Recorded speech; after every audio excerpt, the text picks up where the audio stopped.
lo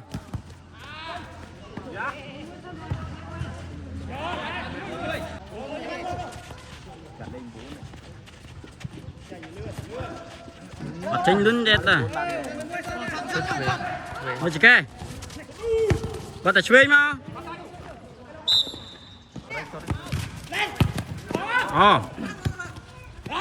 mùi bông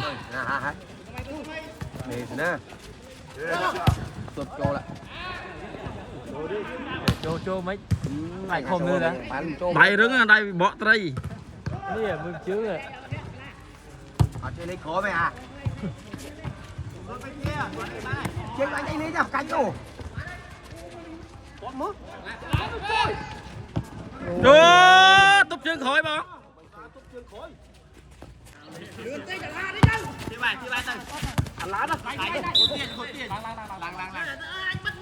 Lên nè, lục bò nó thẹt cái kháng nè. Bảo cả ba đi. Ăn tu ra bảo nó ba lấy vậy. bông rồi roti bông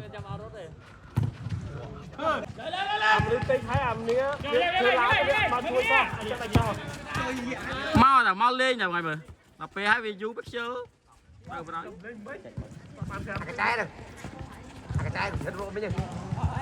Không mà cái trái đó. Mình không mà mình á. Nè.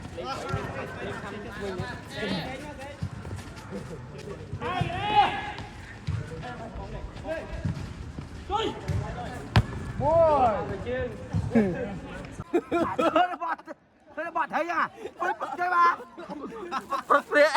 bật phê chơi vậy là phê Kỳ lấy cái mục mà đá cái mục to có này mua à? Thôi. Đây tập phê dùm cái trăm trăm chân ô lâu. mưa là qua phút ra đây xèo chip đấy chị